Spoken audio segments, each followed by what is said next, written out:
Hi guys, welcome to முப்படை training academy. So இன்னைக்கு நான் ஒரு சில தகவல்களோட வந்திருக்கேன். அதாவது இந்த 2025 முக்கியமான சில மீட்டிங்ஸ்லாம் எங்க நடந்துச்சுன்னு உங்களுக்கு தெரியணும்ல, அதை தாங்க நான் சொல்ல வந்திருக்கேன். முதல்ல G20 உச்சி மாநாடு. அதாவது 2023ல இந்தியா நடத்தின இந்த G20 உச்சி மாநாடு 2024ல போய் பிரேசில்ல நடத்திட்டாங்க. ஆனா 2025 தென்னாப்பிரிக்கா சும்மா இருக்குமா? வாங்க நாங்க நடத்தி தரோம் அப்படின்னு சொல்லிட்டு G20 உச்சி மாநாடு தென்னாப்பிரிக்கால நடத்திருக்காங்க. அப்ப 2025ல G20 உச்சி மாநாடு எங்க நடந்தது? தென்னாப்பிரிக்கால நடந்ததுங்க. அதே மாதிரி அந்த பிரிக்ஸ் உச்சி மாநாடு வந்து இந்த 2025ல எங்க நடந்துச்சுன்னு பாத்தீங்கன்னா நம்மளுடைய பிரேசில்ல நடந்துச்சு. அப்ப கன்ஃபியூஷன்ஸ் இந்த பிரேசில்ல தாங்க வரும். G20 உச்சி மாநாடு 2024ல தான் பிரேசில்ல நடந்துச்சு.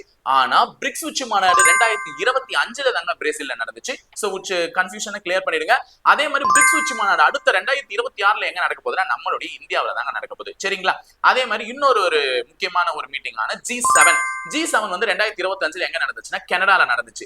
அதே மாதிரி இது முடிஞ்சுச்சா NATO, North Atlantic treaty organisation அப்படின்னு சொல்லக்கூடிய அதனுடைய உச்சி மாநாடு தி ஹேக் அப்படின்னு சொல்லக்கூடிய சர்வதேச குற்றவியல் நீதிமன்றம் இருக்குல்ல, அங்க நெதர்லாந்துல இருக்கக்கூடிய தி ஹேக்ல தான் நடந்துச்சுங்க.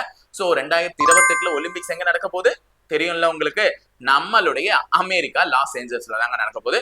சோ இப்போ 2000 எந்த வருஷத்துல நம்ம விட்டுட்டேங்க, 2000 எந்த வருஷத்துல இந்தியா ஒலிம்பிக்க நடத்தணும்னு விருப்பம் தெரிவிச்சிருக்கு? இதை நீங்க மறக்காம கமெண்ட் பாக்ஸ்ல கமெண்ட் பண்ணிடுறீங்களா? சோ இந்த ஒரு கேள்வி. அப்ப இந்த 2025ல எதெல்லாம் சொல்லிட்டுனா 2025 G20 எங்க? தென்னாப்பிரிக்கா. 2025 பிரிக்ஸ் எங்க? பிரேசில். 2025 நாட்டோ எங்க? தி ஹேக். 2025 G7 எங்க? கனடா. கனடா. இது எல்லாமே கரெக்டா சொல்லிட்டுனா இதுக்கான ஆன்சரை மறக்காம நான் உங்களுக்கு கேட்ட ஆன்சரை கமெண்ட் பாக்ஸ்ல கமெண்ட் பண்ணிட்டு போங்க. இணைந்திருக்க தொடர்ந்து பயணிப்போம் முப்படை பயிற்சி மையத்துடன். நன்றி, வணக்கம்.